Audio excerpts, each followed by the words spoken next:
every gymnast wanted me to make gymnastics and be part of his team, and so on.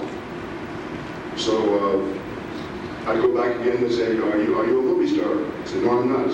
So then I was drafted in the Army, and I went overseas for a couple of years.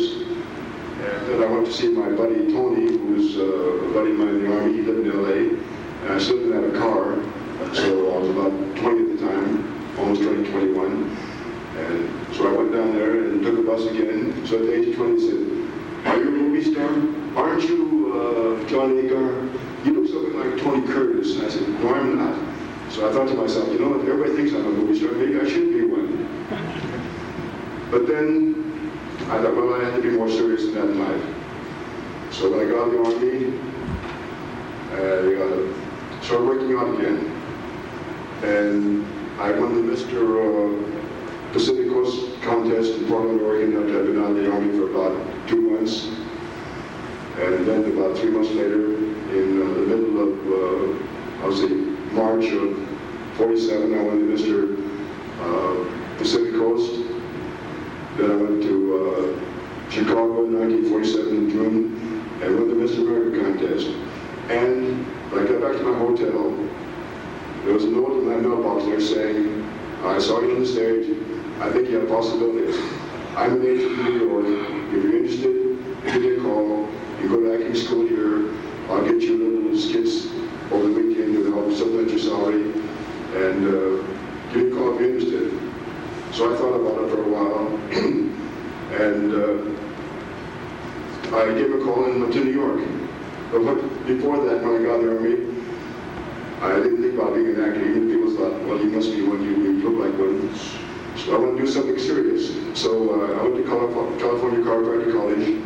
My major was chiropractics. My minor was physiotherapy and massage. So then when I got this letter, I went to the GI board and said, look, I want to change it from chiropractor to actor. So I went to acting school in New York, and I was there for maybe 3 or 4 months. And I did little skits with a guy named Dick Burney, as a comedian. At that time, they had what you call vaudeville. There would be one motion picture shown, and there would be a stage show with it, different acts. Well, we were kind of like Martin and Lewis, but I was Martin and he was Lewis. Anyway, at one of those shows, one of the season interviews, Thomas Scott saw me and brought me into his office there in New York City and did a screen test and flew out to DeMille. So on my 22nd birthday, I took my airplane and flew out. We took an airplane and flew out there for a 7-year contract with DeMille. And it didn't work out too well. Because when I went out there, DeMille said, I went to DeMille's office. And on his wall, he had pictures of Dorothy Lamour, Alan Ladd, Bing Crosby, Williamson, what was his first name? Williamson. But anyway, all the biggest actors and Alan Ladd at Paramount at the time. And one of my pictures I have is called Perfection in the Clouds. And he had it on his wall. It was about 3 feet by 2 feet. And he said, there is my Samson for Samson Delilah. He said, but the thing is, you have to lose 15 pounds. I said, why is that? He said, because the camera puts 15 pounds on you, and I want you to look like you look now, but on the screen. So I said, well, all right. So I lose 5 pounds. Then I go to the beach. All my friends would say, look, you're the greatest. You're ruining yourself. What do you want to be another actor when you could be the best in your field? I said, well, I want to make some money in life. He said, well, forget about it. So then I go back to the studio, and DeMille would say, look, you've only lost 5 pounds. I want you to lose 10 more. So I lose 2 more, they go to the gym. And all the guys at the gym would say the same thing. So I was only 22 years old, so everywhere I went, I was wrong, you know. I was confused. I go to the gym, I was wrong. I go to DeMille, and he said, you're not losing enough weight. And at the studio there was a lot of starlets. And I was a fairly good-looking guy, so but all the girls were saying, can I have lunch with you? Can I have lunch with you? I found out later that I'd been in the studio there for about 5 years and never met Mr. DeMille. And he used to invite me to lunch every day at his table. So that's how the girls got to meet Mr. DeMille. So after about 3 months of this, I mean, they gave me a private room, a private coach, everything. After about 3 months of this, he said, well, we're going to start the picture in about 3 months. Some days you do good scenes, some days you do bad scenes. What they do is a little stage here, and a big glass wall here, which I couldn't see through, and all the producers would be out there, the directors be watching me, I couldn't see them. So he said, well, some days you do a great job, and some days you're lousy. We're going to start the picture in about 3 months, and it's going to be the most expensive pictures that's gone to the wind, and we're going to have to use picture mature. I said, well, okay, thank you very much. That was it. That was it in my career for about 10 years. I did small parts on television, like Red Skelton Show, Dinah Shore Show, Harriet Nazi, and Topper, shows like that. And then I finally did what's called The Hidden Face with Ed Wood. They changed it to Joe because they thought that was more commercial. I did that to get my Screen Actors Guild card. In fact, in there I wore a suit and tie all the way through. Never even wore a t-shirt. I mean, nobody knew I had a body. But then after that, I did Athena, where I played Jane Powell's boyfriend. See, there was Jane Powell, Debbie Reynolds, myself, Rick Ramone, Edmund Purdom. And through that, I got my Hercules part indirectly because Pietro Francisci, the Italian director who did Hercules, had written the script 5 years earlier. And for 5 years he was searching for Hercules. So over there in Italy, there's a lot of good-looking guys, but if a guy was good-looking and tall, most Italians at that time weren't too tall, then they wouldn't have a build.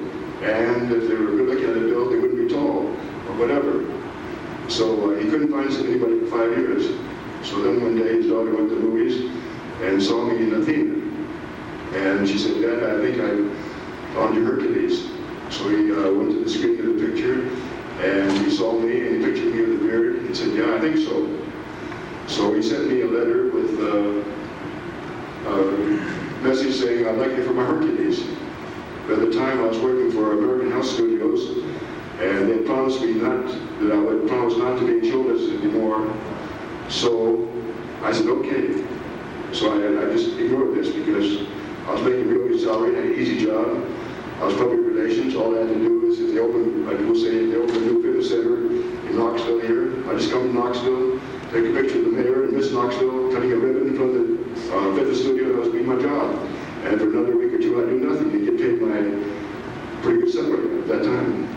And so I just forgot about the Hercules thing. Then about 3 weeks later, I received an airplane ticket and a $5,000 advance. And so I thought, well, this guy's serious. So I started growing mustache and goatee. So my boss said, I thought you were going to be in show business anymore. I said, I'm not. He said, well, what are you growing that for? I said, well, you know, I'm only in my 20s. I want to look more distinguished. I want to have the goatee and mustache, more distinguished for the public relations part. He said, okay. So about a month later, I went over there, and all I did was put my beard and sideburns, and that was it. That's how it started. Did that answer your question? Good. That's the longest answer I've ever. Where'd it go, Steve? Thank you for your lucid explanation, sir. May we have another question, please? I'm not discouraged. John Hart, among your film credits is Champagne for Caesar. By chance, did you have any scenes with Vincent Price or Ronald Colman? Boy, long time ago. I don't remember. Ronald, I wasn't in any scenes with Ronald Colman, but I was with Vincent Price and got to know him quite well. He was a lot of fun. We'd get it around all the time. And we had, God, he was the big radio guy that was in that. It was his first movie. Yeah, he had a big, anyway, I had no, somebody like that, bigger than that. He still was. Art Linkletter. Art Linkletter, yeah. This was his first movie, and he was deadly serious. And with all us guys joking around, we were all getting paid, and the schedule was easy, so we had a lot of fun with him. I don't think he appreciated it. But Vincent Price was very, very nice man, very nice to him. But nothing unusual. I got paid for about 6 weeks, which was pretty good. Mr. Reeves picked up his ears when I mentioned Ralph Edwards. Do you have a story about Mr. Edwards?